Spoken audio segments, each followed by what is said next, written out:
Hello friends, welcome to my YouTube channel Teaching by SB. Odia Honors PG 3rd semester paper 307 Unit 4 ପୁଷ୍ପପୁରରେ ବର୍ଷା ବରଣ ପ୍ରାବନ୍ଧିକ କୃଷ୍ଣଚନ୍ଦ୍ର ପାଣିଗ୍ରାହୀ। ପ୍ରବନ୍ଧଟି ଆଲୋଚନା କରିବା ପୂର୍ବରୁ ପ୍ରଥମେ ପ୍ରାବନ୍ଧିକଙ୍କ ବିଷୟରେ ଆଲୋଚନା କରିବା।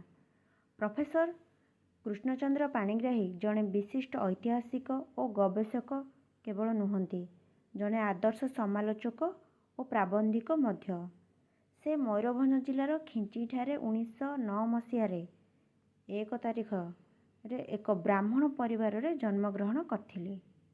ବ୍ରାହ୍ମଣ ପରିବାରରେ 1909 ମସିହା 1 ତାରିଖରେ ମୟୂରଭଞ୍ଜ ଜିଲ୍ଲାର ଖିଞ୍ଚିଠାରେ ଜନ୍ମଗ୍ରହଣ କରିଥିଲେ।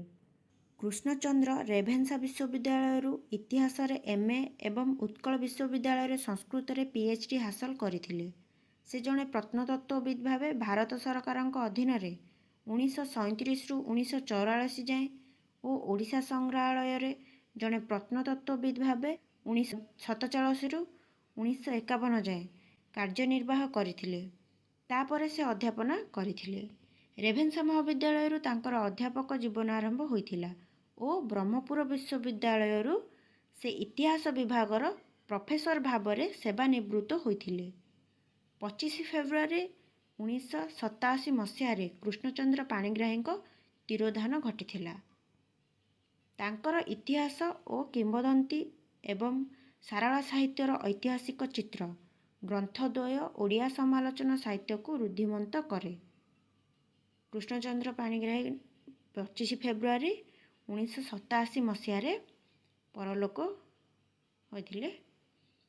ତାଙ୍କର କ'ଣ କ'ଣ ରଚନାବଳୀ ଅଛି ନା ତାଙ୍କର ଇତିହାସ ଓ କିମ୍ବଦନ୍ତୀ ଏବଂ ସାରଳା ସାହିତ୍ୟର ଐତିହାସିକ ଚିତ୍ର ଗ୍ରନ୍ଥଦ୍ୱୟ ଓଡ଼ିଆ ସମାଲୋଚନା ସାହିତ୍ୟକୁ ରୁଦ୍ଧିମନ୍ତ କରିଛି। ଭାରତୀୟ ପ୍ରତ୍ନତତ୍ତ୍ୱ, ଓଡ଼ିଶାର ଇତିହାସ ଓ ସଂସ୍କୃତିରେ ଯାଜପୁର, ମୋ ସମୟର ଓଡ଼ିଶା, ପ୍ରବନ୍ଧ ମାନସ ଇତ୍ୟାଦି ରଚନା କରିଛନ୍ତି। ଏହିପରି ଅନେକ ରଚନା କରିଛନ୍ତି।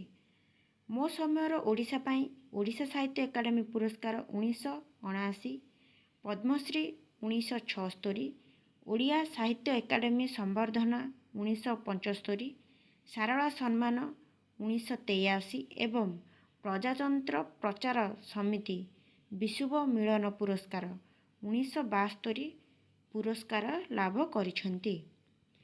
ପ୍ରାବନ୍ଧିକ ନୂଆ ମେଘକୁ ଦେଖି ନିଜର ଜନ୍ମଭୂମି ଉତ୍କଳ କଥା ମନେ ପକାଉଛନ୍ତି। ନିଦାଘ କ୍ଳିଷ୍ଟ ଓଡ଼ିଶାକୁ ମେଘ ଯାଇ ସବୁଜ ଶ୍ୟାମଳ ଓ ଶସ୍ୟ ବିମଣ୍ଡିତ କରିବ ବୋଲି କବି ଆଶା ପୋଷଣ କରିଛନ୍ତି। ପ୍ରାବନ୍ଧିକ କ'ଣ କରିଛନ୍ତି ନା ନୂଆ ମେଘକୁ ଦେଖି ନିଜର ଜନ୍ମଭୂମି ଉତ୍କଳ କଥା ମନେ ପକାଉଛନ୍ତି ଏବଂ ନିଦାଘ କ୍ଳିଷ୍ଟ ଓଡ଼ିଶାକୁ ମେଘ ଯାଇ ସବୁଜ ଶ୍ୟାମଳ ଶସ୍ୟ ବିମଣ୍ଡିତ କରିବ ବୋଲି ଆଶା କରିଛନ୍ତି।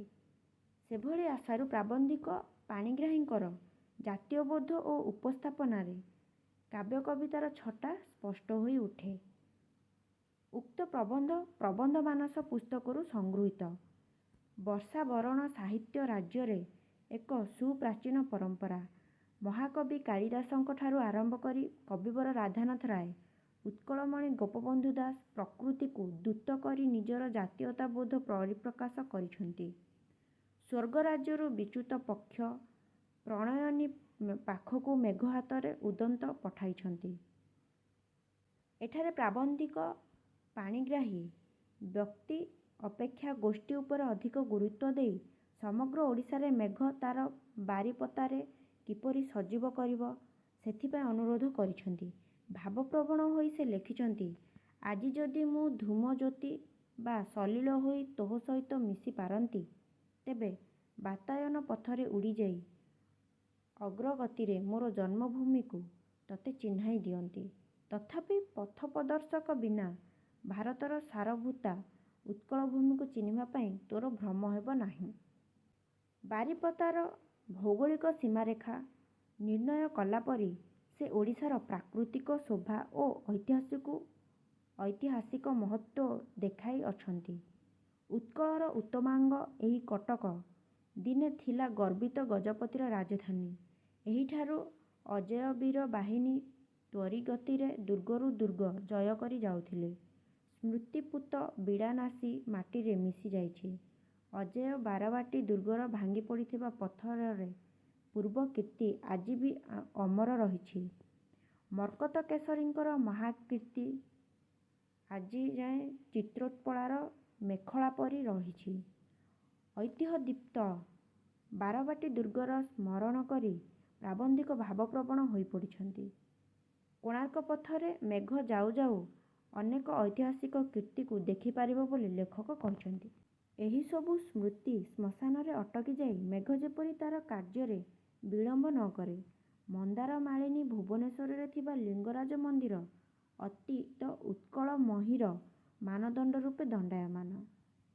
ଅର୍ଥାତ୍ ମେଘକୁ କହୁଛନ୍ତି କି ଯେତେବେଳେ ଓଡ଼ିଶା ବା ଉତ୍କଳ ଭୂମିକୁ ପ୍ରବେଶ କରିବ ସେତେବେଳେ ସେଇ ପ୍ରକୃତିର ମନୋରମରେ ହଜିଯାଇ ସେଇ ସ୍ମୃତି ଶ୍ମଶାନରେ ଅଟକି ଯାଇ ମେଘ ଯେପରି ତା'ର କାର୍ଯ୍ୟରେ ବିଳମ୍ବ ନ କରେ। ଏବଂ ମନ୍ଦାରମାଳିନୀ ଭୁବନେଶ୍ୱରରେ ଥିବା ଲିଙ୍ଗରାଜ ବିଭିନ୍ନ ପ୍ରକାର ମାନେ କୋଣାର୍କ ଯେପରିକି କୋଣାର୍କ ନୀଳାଚଳ କ୍ଷେତ୍ର ଏହିସବୁ ତୀର୍ଥ ଐତିହାସିକ କ୍ଷେତ୍ରରେ ହଜି ତା'ର କାର୍ଯ୍ୟରେ ବିଳମ୍ବ ନ କରୁ ଅର୍ଥାତ୍ ବର୍ଷିବାରେ ବିଳମ୍ବ ନ କରୁ।